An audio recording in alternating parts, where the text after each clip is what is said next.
Hello, hi. Welcome to Wonderslut. I am with Lydia Knight. I'm so happy to see your face. I've been so excited about this podcast. I'm so happy to be here. So Yay. wonderful to dive in. And I love just getting to create something that is completely unique because we're creating it right now in the world. So yeah, let's do it. So raw. Yes, so this is just how I roll. I know very little about you. I don't like to know much, so it's like this organic conversation, like I'm meeting you for the first time. So everything you're going to tell me is like new information, basically. It's so fun. I love So it. introduce us to you. Tell us about whatever you want us to know. Okay, so I'm gonna jump around to a couple of different pieces so you can just have like a overview of me and we can dive in wherever you want. So I have a super wild background. I was raised in a cult within the Mormon church that was led by my grandmother. Okay. And so that was a wild way to grow up. I grew up believing that I was being hunted by an organization of Satan worshipers that kidnapped children, and that my spine had been broken and there had been needles in my eyes and my brain had been broken into 1,000 pieces, and that I could hear a word at any time and be taken over by Satan's power. I was absolutely terrified. And that was within a high control religion of Mormonism that I was in this cult. So I say I'm a cult survivor doing exceptionally well, because I am doing so exceptionally well, and I'm grateful for that every single day. So on the other side of that, in a short period of time, I left the cult I grew up in. I left the Mormon church. I divorced my abusive husband of a decade. I started my own business, and I ended my life-threatening eating disorder that had been controlling my life for years. And I did it all with a set of neuroscience principles that I put together into a completely unique modality that I thought was only to save my own life. But it turns out that it's amazing for ending an eating disorder, for being an incredible leader, for deprogramming from patriarchy and capitalism, and to become our highest, most authentic selves. I'm the founder of the She Center. We've coached over 9,000 women since 2010. I'm the author of Split, which is a double memoir about me growing up in a cult and my dad's search for his kids for 25 years. So that was some crazy just data points of like, this is who I am. Oh my gosh. Okay, my mind is so blown right now. I had no idea. I mean, I think I watched like a 5-minute video. I was like, oh, I like her energy a lot. I've got to get her on. So this is so fascinating. So first of all, your dad was not a part of the cult with you. No. So the cult that I grew up in, my grandmother was the leader. She was the cult leader. My mother was the cult liar. So my mother was, in quotes, receiving revelation from God about this group of Satan worshipers that were abusing children. And I was told growing up that my father was the leader of this group. So that my father had tortured me, my father had raped me. I was terrified of my father more than anything else in the world. And I was told that he was hunting us as children, and that if he ever found us, if I ever messed up, if I ever wasn't perfect, he would find us and kill myself and everyone that I loved. Turns out my father is an incredible, kind human being that I now get to have in my life. And he's a wonderful person. And he didn't even know he was accused of all of this. But we were kidnapped away from my dad. My brother and I were, when I was just a toddler.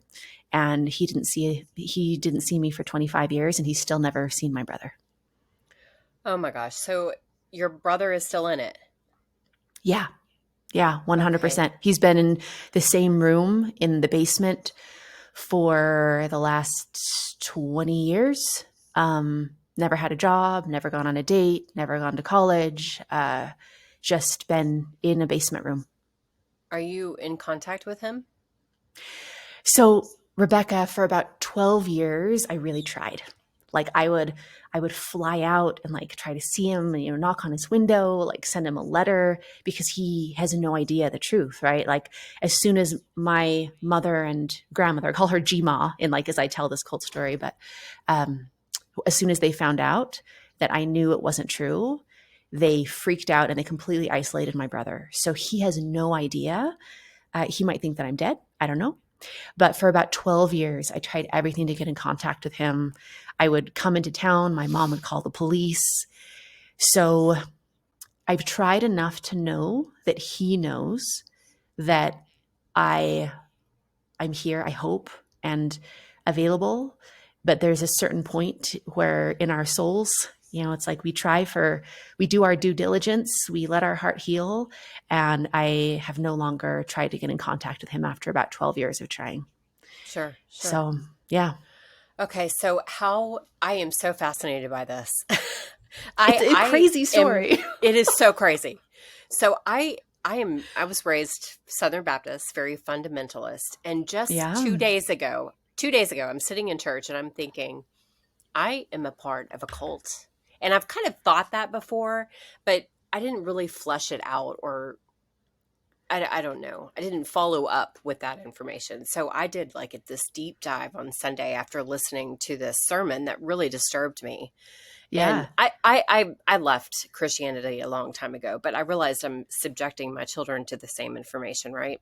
And anyways, that is just so random. It's not random. Nothing's random. Well, but serendipitous timing. Like this Yes. has literally been on your mind. And then I'm like, Right. hello. Right. I mean, okay. And then, I read this book, How Minds Change. Have you read that book? No, I'm not familiar with that one. Okay. It was by David McCraney, and he interviews a woman that left her cult. And he goes down the neurological pathways that you have to get to that point, to deprogram your brain out of it. So walk me through that journey. What did that look like for you? Yes. So, I'll share with my own story, but also like the principles of this is how it works, right? Because I thought that this was just my journey. I thought I created these principles for my own survival, but we've now coached over 9,000 women. So like we know how this works. So step one is you need to increase your awareness. You need to go from this is how the world is to, whoa, I'm in a cult, right? Like that moment of shift. You have to go from this is something I'm just trying to do perfectly to wait, who created this system where I'm trying to get all the points in this game? So going from like, this is how to be perfect to, wow, this isn't serving me. So there's a shift in awareness where we have a realization of like, you look around and you see the world differently than you used to. Okay. After that, information is not transformation. So you can know intellectually that, like I intellectually knew that what I had been told wasn't true. I physically was away from it, but the fear that was in my nervous system since the time I was born was keeping me from living a normal life. Like that's actually what we need to deprogram from, is the emotions that are perpetuated by the thought patterns, but are still controlling our lives. Yes. So after we have the awareness, then we need to deprogram. And that is being able to find the thought patterns that are still driving us to stay the same, have awareness from a different part of our brain that has the ability to transform those thought patterns, and then have a vision for what we're creating and create new thought patterns that match that new vision.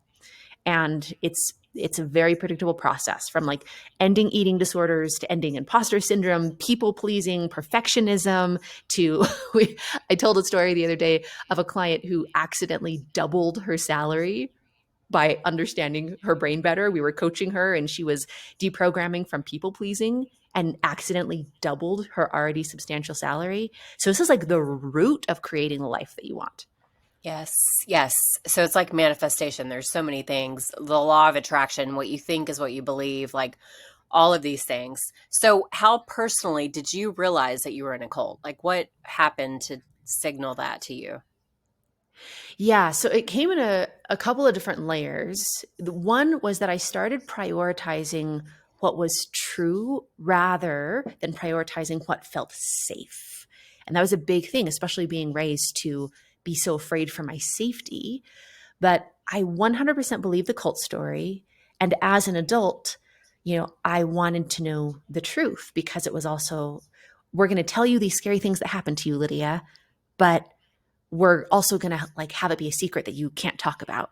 So it was this weird sort of like, I have this information, but I can't talk about it.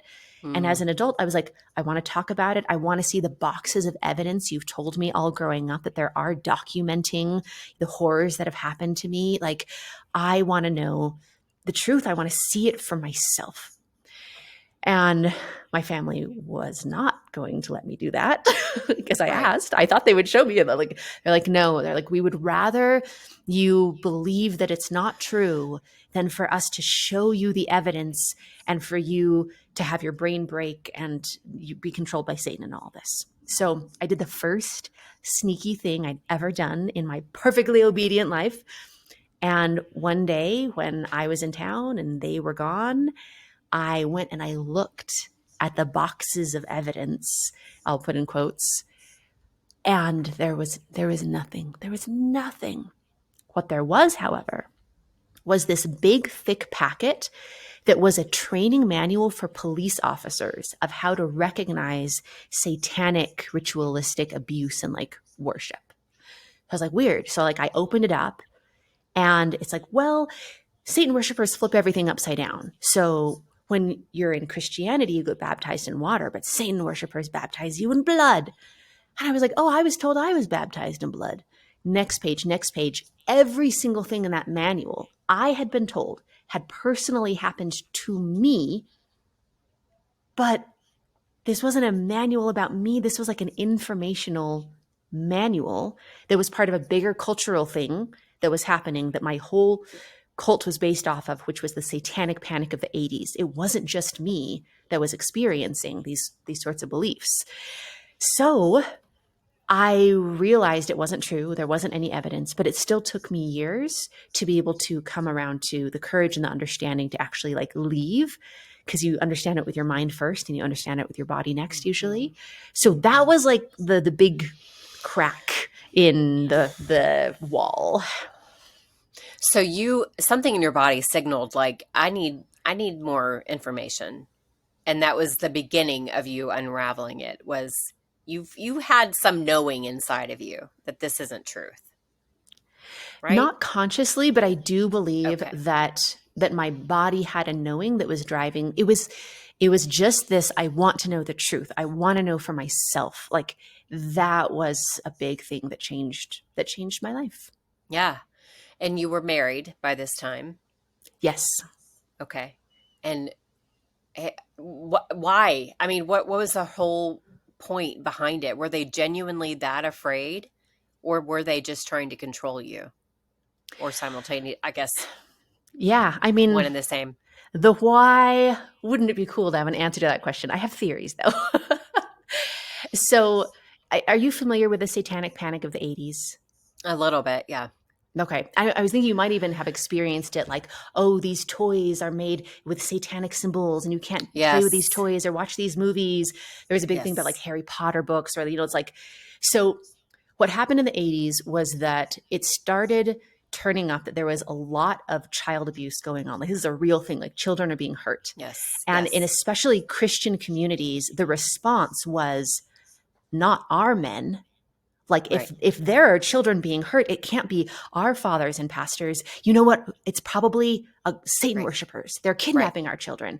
Yes. So it shifted the blame from the actual men that were hurting children to this imaginary, and it just took off. These sorts of things are still happening. I mean, it's wild to see how these things repeat, but it was just this witch hunt. So there was that fervor coming up that my grandmother and mother was sort of aware of in the Mormon church. And my grandmother, our cult leader, was this very charismatic, like rodeo queen, like bride of the year, had all of these friends, all of this influence. And when she was telling people this story about her grandchildren being kidnapped and tortured, like I would go to church, people would look at me, break into tears, knowing all the horrors that had happened to me, because my grandmother had told, she had this huge network of people that believed this story and were on her every word. So they would look at me and they would cry, and then they would look at her and they would light up and be like, you are like our Savior, Jesus Christ. You have saved these children. She was getting the most incredible praise. She had hundreds of people that were just hanging on her every word and praising her. And I think when we talk about like charismatic cult leaders, it really did a lot for my grandmother. Yeah. And this story was like this powerful shared thing in my family. And I just think that they kind of found the story that was right what they were looking for. Yeah. So yeah, this is the data. I don't know. We don't really know. These are the theories. It's so crazy to me. So, okay, talk to me more about as you started unraveling and you were aligning like your body with your brain and figuring all of that out. Where did you did you have to flee physically? Did you just cut off all contact? Like what did that look like? So what happened is that I went right from growing up in the house of my grandmother, cult leader, directly to getting married to my abusive husband. Sure. I had Sure. no time to like live on my own and like have my own thoughts. So I Sure. went from like one kind of abuse to another kind of abuse. So that was very continuous. And really what happened is that it was a search for truth that helped wake things up. But the big breaking point was once I realized that it wasn't true, I came to understand that my dad was not a monster that was hunting me, that he was a father that never gave up looking for his kids. And I had my own daughter at that point, and I'm like, if she was kidnapped away from me, what wouldn't I do to get her back? Right. And I started seeing it through this new lens. And so I decided, even though I was still like my nervous system was terrified of it, I decided to try to find my dad. And I did. And I met my dad, and it was one of the most beautiful experiences of my life. And my mother and grandmother found out. And I remember getting a call on the phone, and they were just screaming at the top of their lungs, like, "You've killed us all. You've killed us all." Because I had, been in contact with my dad, who was a lovely person.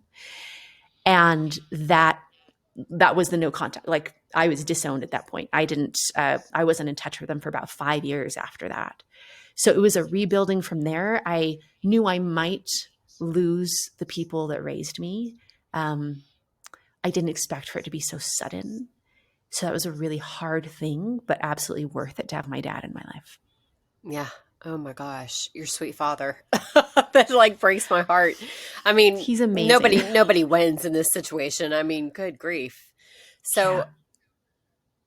on this side of it, I mean, I'm assuming you went through all sorts of modalities to heal your nervous system, right? You were doing what, meditation? I mean, tell me what that looked like. So I was doing everything, but it really got prompted by, although it's like horrible to be in a cult and to be in an abusive marriage, what's actually more physically horrible day to day is having an eating disorder, like being out of control Mm, and binge eating and then like running for miles and miles and miles. Like, mm, so that was actually the thing that prompted me to take the principles that had helped me to get away from the cult, those neuroscience backed principles, the modality that I created, mm. one day when I was at a really low point and thought maybe it wasn't worth living if this was going to be my life. Like all of this to escape a cult, and then my eating disorder is going to take me out. I'm like, I was so Right. mad. Right. So I was like, what if I could deprogram from an eating disorder the way that I deprogrammed from the cult?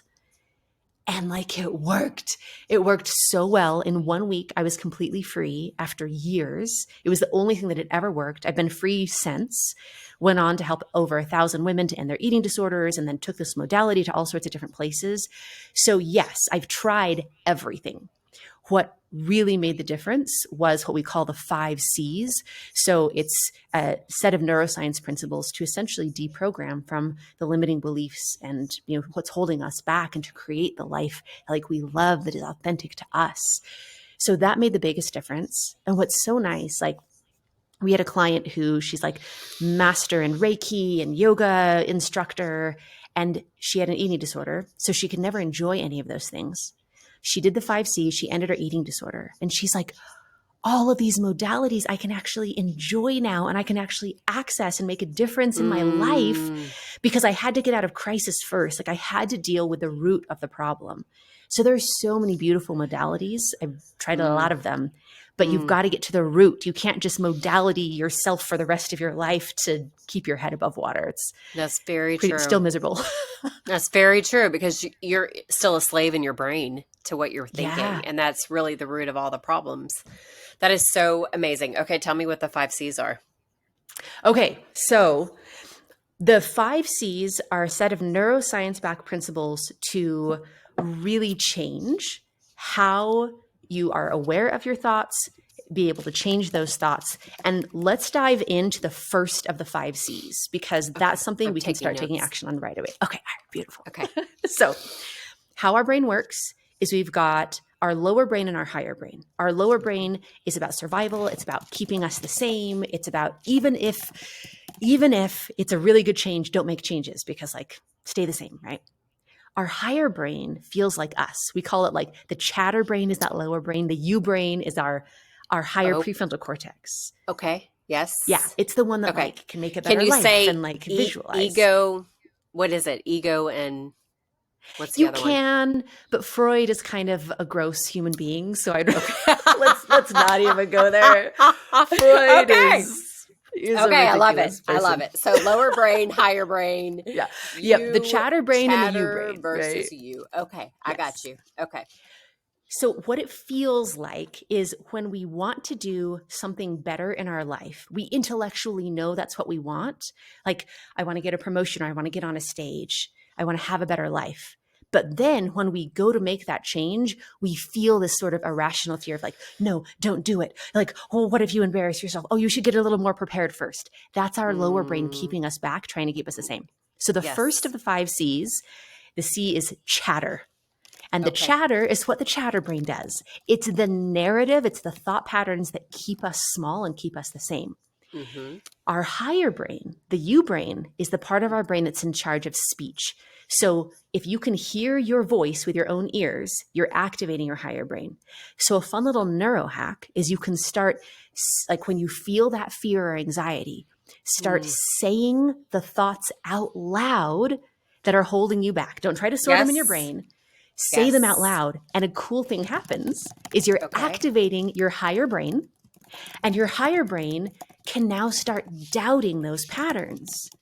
So it's like your chatter might be saying something like, the chatter is saying you're not ready yet. You should probably do some more healing first. The chatter is saying you don't want to embarrass yourself. The chatter is saying like, well, nobody has a better life with a dirty bathroom. You better like clean your bathroom first. All of this delay stuff, right? Yes. And you say it, and your higher brain, because you're saying it out loud, can look at it and be like, remember how you just need to do things imperfectly? Remember all the good things that have happened in your life? Remember how people Mm, that are less qualified than you are mm, doing this right now and charging twice as much? Your higher mm, brain starts giving you the truth mm. about the story that you could not access before you called it out. So, for Oh, I instance, love it. this is like the beginning, and then the rest of the 5 C's, which are for another day, but like let's dive deep on the first one, are about how to actually deprogram from that so it holds no power over you and create the thought patterns that are going to be best. So for instance, like we'll do a 3-day event where we'll take the limiting belief that's holding you back and we'll completely deprogram from it, create a new thought pattern that is a match to your goals, and we do all of that in the space of 3 days. So when you put Okay. these together and you have the support, it's so phenomenal. It's life changing. And to give you an idea, does that make sense? Yeah. Yes. Yeah. I just told my son, I mean, like, I don't know, 30 minutes ago, he was worried about school starting tomorrow. And he said, Mm-hmm. I'm just nervous, Mama. And I said, well, you spoke it out loud. That matters. Just keep speaking your truth. Like, then you're Yeah. not so fearful when you hear it. You're like, oh, that's not really that scary. But I was doing it, not even know I was doing it. So I Way love to that. go. Way to follow that intuition. It's like when we really get down to it, Michael Singer, who is the author of The Untethered Soul, who's Yes. just Love that book. wonderful, Yes. great, yes. He talks about how on your spiritual journey, as you become more evolved, you realize like, oh, it's simpler than I thought. And then you grow, and then you're like, it's simpler than I Yes. thought. So it's interesting to see that although the 5 C's are really powerful together, as soon as you use them and they feel new and revolutionary, but then you start having this knowing of like, there was like a part of me that knew the truth of this the whole time.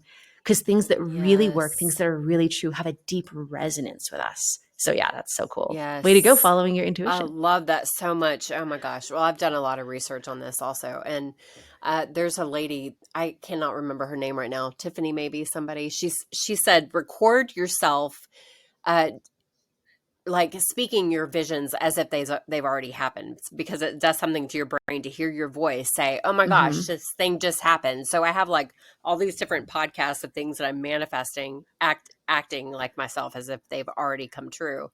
And I listen to that on repeat, and it's supposed to, change the neural pathways in your brain. But it's so fascinating. You feel like a total freak. And when I tell people that it actually works, they're like, isn't it harder? It's harder than that, right? It's not just that easy. And I'm like, I don't think so. I really think it's that easy. So, what do you say when people doubt you?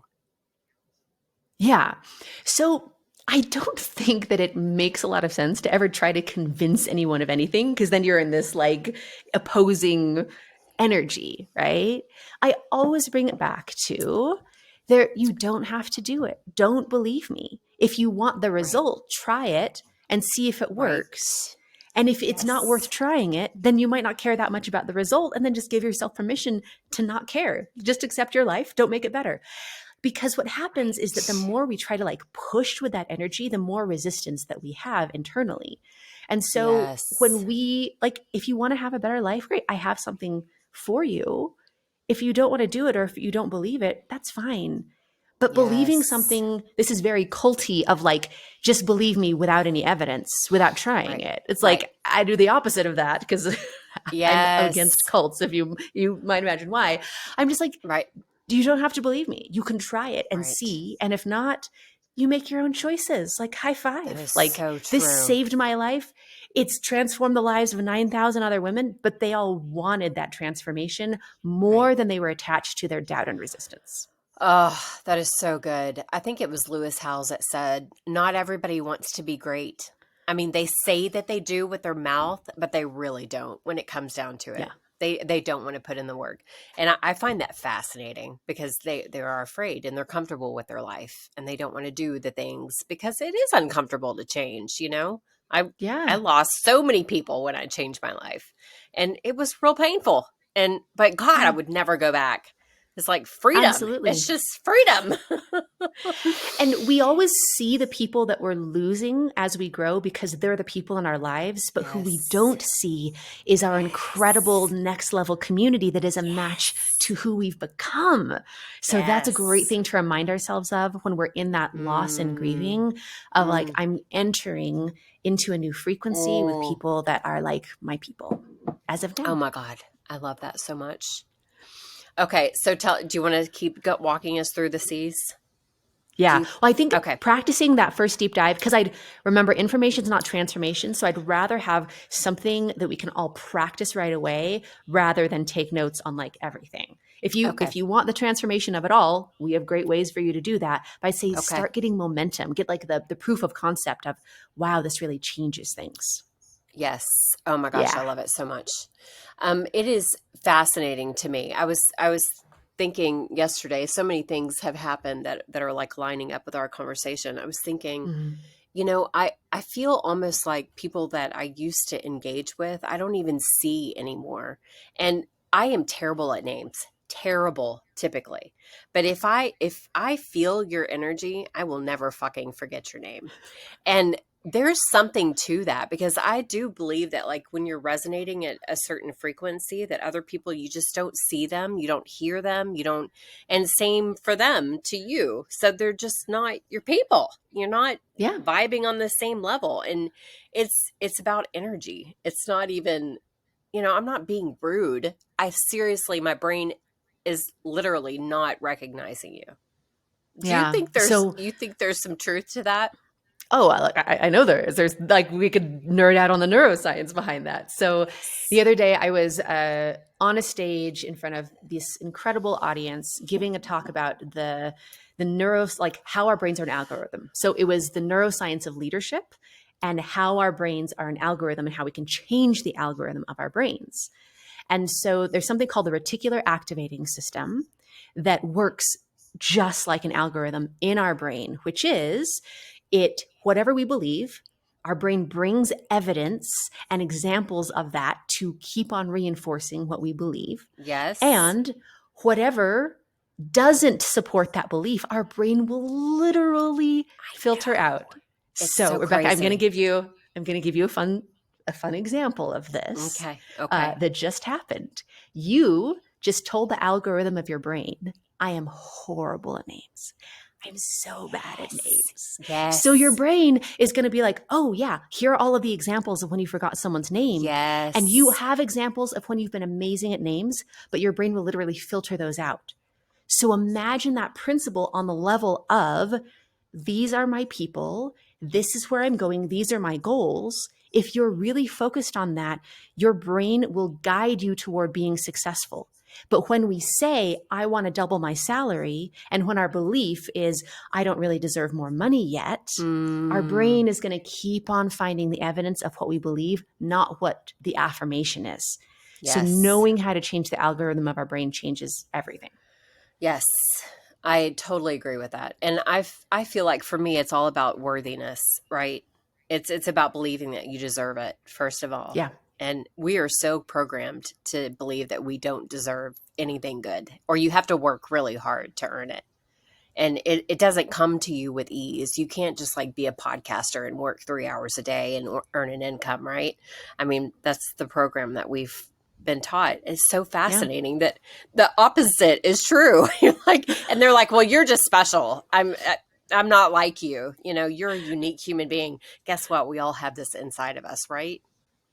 Yeah, 100%. And we all grew up in patriarchy, right? Patriarchy, inherent in that is scarcity, is there's not enough for everyone. Not everyone can be worthy. It's like a triangle where everyone's competing to be the one on the top. There's not enough. It's false scarcity.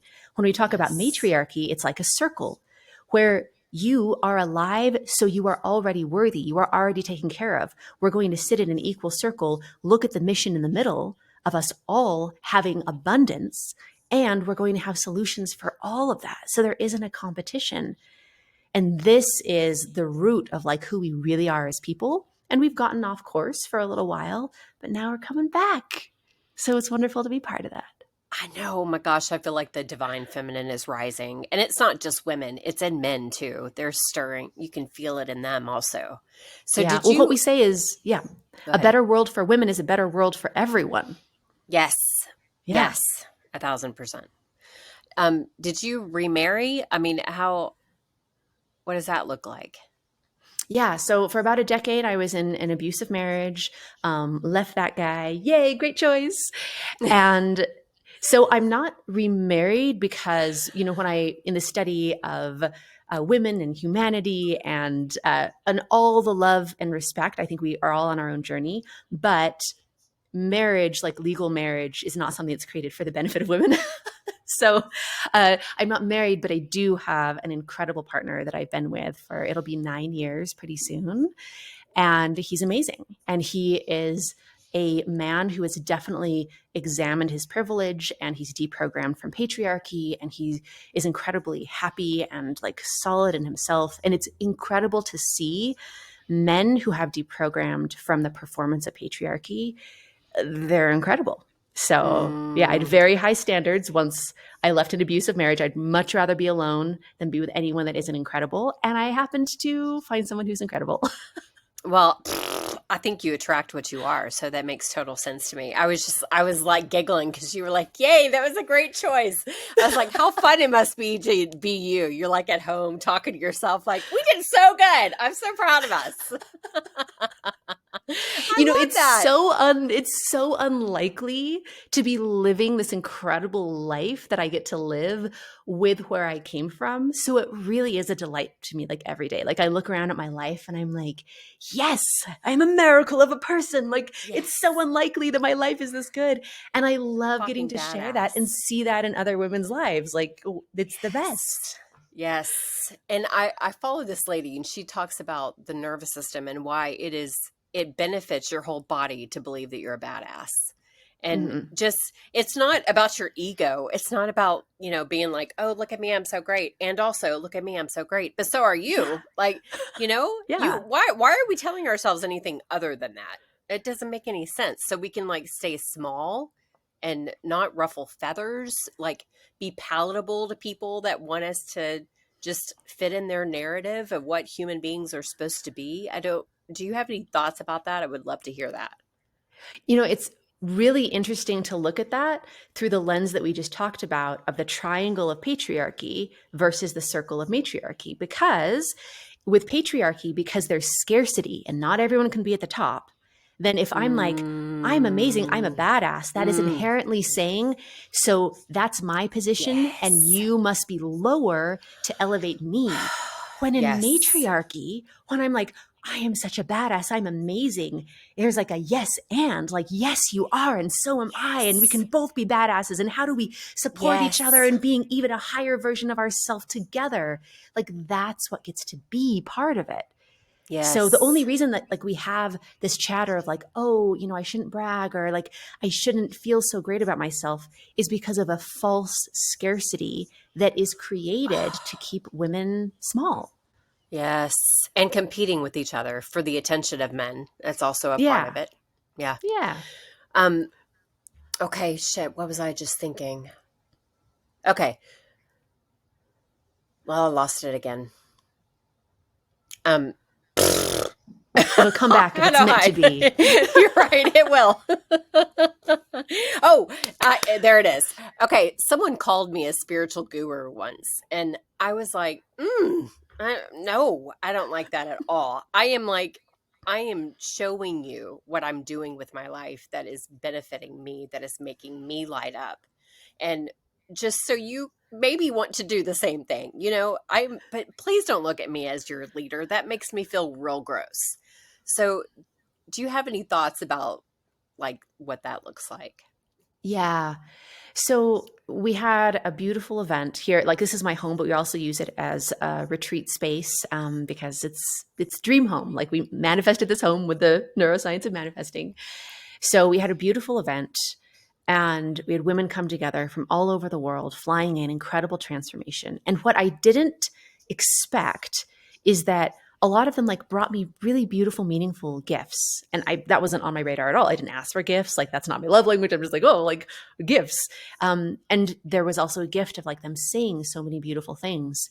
And for one of the women that was here, I love like the raw authenticity and honesty in our community, because she felt comfortable in saying like, Lydia, doesn't that make you uncomfortable? Like, doesn't that feel weird to you that people are saying these wonderful things to you or bringing you gifts?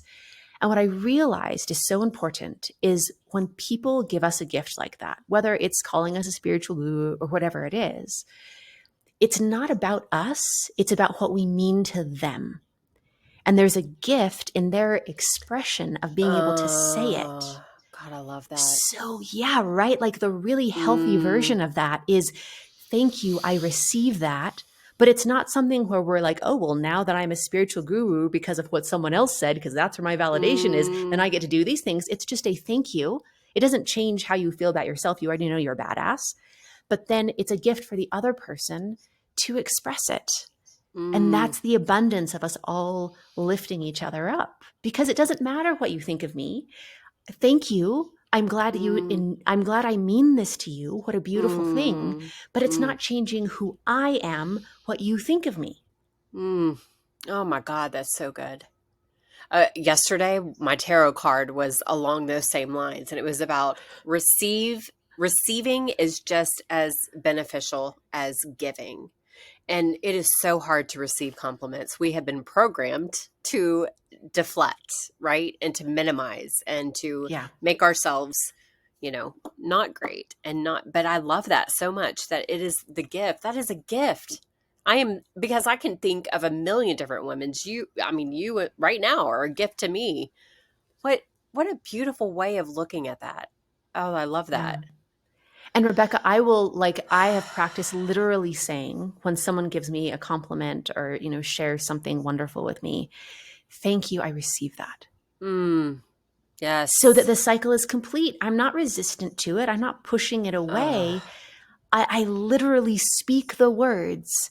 I receive that. And I let myself feel that in my body. And that's a gift to the person giving you a compliment. We all know how it feels to say something vulnerable and like praising someone else and for them to feel gross about it and to try to push it back on us. Like that doesn't feel Yes. good. So receive it. Yes. You are right. You are so right. Because then it makes you like simultaneously feel like, well, maybe you aren't that great, and maybe I'm stupid to believe that you're not great because you just deflected my compliment, and Yeah, the information you're giving to the yes, algorithm of your brain. yes. Oh, so fascinating. I love it so much. So how old is your daughter now? Is she like in her She's teens? 15. Yep. Okay, I have a 15-year-old also. Oh, He's amazing. He's the coolest kid ever. And I always feel like I am giving them the gift of life when I frame things in a positive way. Like when I was sitting in church Sunday and the full like experience of me feeling like I had been spiritually and religiously abused growing up Mm-hmm. kind of washed over me, and I lashed out at my son about it. It wasn't in anger, it was in fear. It was, I Yeah. don't want you to grow up with the same narrative that I have. And so I had to process. I told him he wasn't allowed to go to church anymore, or we were going to move. Like I was like, I cannot believe I'm allowing my child to be exposed to the same bullshit that harmed me. And I had this really hard day of just like grieving, the stories that I was telling myself. I'm not even sure that it was intentional by my church because my parents are lovely human beings. I'm in their house right now. Yeah. They are wonderful people. But my brain was on a pattern of finding all the ways in which I was limited and being exploited and taken advantage of and told that I was unworthy and not good enough. And I was feeding that same storyline to my son. And I was able to tell him today, I said, baby, that was just my fear speaking. You have your own journey. Christianity is beautiful and lovely. And, if it is what you make it, right? And it was so freeing to me to be like, he doesn't have to live my experience. He gets to choose however he wants to exist in the world. Have you had that same kind of conversation with your daughter about, because I'm sure your fears are like, I don't know, they probably don't get a hold of you very often, but talk to me about that. Yeah, it's a great thing to look at because even if it's out of love or even when it's out of fear, if we're trying to control someone else, that energy of control creates resistance. And I think Yes. one of the best things and a challenging thing, but like, what's the alternative, is to really let our kids and our partners and our family of like trust them that you've got this. Decisions for your own life, what you decide to Yes. do, Yes. how you decide to spend your time on Sunday, who you decide to be with, who you're becoming. Like, I'm sure you've got this. You've got this. I Oh, believe in you. And yes. in that freedom, people find their authenticity because is either someone is going to be like, this is the expectation, so this is who I have to be, and it's not going to be authentic to them, or there's the resistance of this is who I'm told to be, so I'll do the opposite, still not authentic to them. We can only be authentic in the container of freedom or in the energy of Yes. freedom. So I think that's Yes. so important. And we're all going to Oh, make mistakes, but they can be our mistakes. yes. And I'm not even sure they're mistakes. I was thinking through it, like everything that I've done that people say I should regret brought me closer to my authenticity because I Yeah. realized, well, that didn't feel good to me. That's not who I want to be. So I'm going to make a different choice. And it was just information, right? About Yeah. who I am internally. Man, that's good. Yeah, we talk about the shape of a healing journey is like a pendulum where you're off center and there's something that's not authentic to you. And when you let that go, there's momentum that swings you over to the other side. And that's important. In that contrast, we find our authenticity in who we actually are. But that's not where we want to live. That's not where we want to stay. It's the letting go and coming back to center, that effortless, authentic place where that's where our truth is. So instead of Mm, going back and forth in reaction, coming to center mm, is the most important thing. And we need to do that for ourselves because anytime there's an energy of force, then we're going to be off center and there's going to be a reaction to that. So that's one reason why our mission is called the She Center, because we're centering women, but we're also centering ourselves. So when we are centered, the world is a better place and we're in our authenticity. Gosh, I love that. I've been doing some research on the person of Jesus, and I think the teachings that, I mean, you know, you can make him into a savior if you want to, but I don't think that's what his purpose was. I think he came to free us, like just to say who you are inside is perfectly acceptable, loved, worthy, period. You don't have to change a thing. Just be your damn self. I just told my son that today. That is why you're here, to be your damn self. That's it. We make it so difficult when that's really it. If you can figure that out, everything else just kind of flows, right? And not be afraid of it or hide. And enjoy the process of figuring it out, because there's not an endpoint. We're going to be figuring it out on our last breath, but it'll be an authentic journey along the way if we choose it. And that makes a really good life. Yes. Oh, so good. Lydia, I loved this conversation so much. I feel like that was just so aligned because I was synchronicities. I just told my girlfriend, incredible. I don't even care if this isn't true because it makes me feel good. So I'm just going to believe it. Beautiful. And that's an authentic choice. Yes. Okay. So tell us where to find you, all the things. Yes. So I'll give you a fun little neurohack tip along the way as well. So you can find everything. You can find the double memoir Split. So it's called Split, a double memoir at theshecenter.org/podcast. You can also see beautiful upcoming events that we have. All of our social media our handle is the She Center, so you can find us there. But here's a really fun thing, because information is not transformation. So right now, listening to this, you're consuming information, which is great. This has been awesome information. So celebrate that.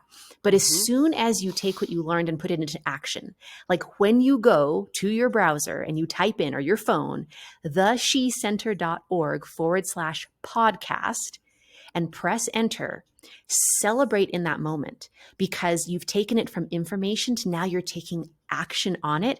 And our brain really pays attention to celebration. So when you celebrate the action that you're in that's creating transformation, like that's a really fun thing. So you can find everything there at the She Center, Split, a double memoir, all sorts of fun things. We've got an app coming out that is going to be free and open to every woman in the world. Like, we have so many fun things happening. So be sure to stay connected, and you can find all of that there. I love it so much. Thank you so much for spending time with me today. It was amazing. Oh, it's been so fun. And such cool timing. I know. I know. So crazy. So crazy. Okay, don't go anywhere.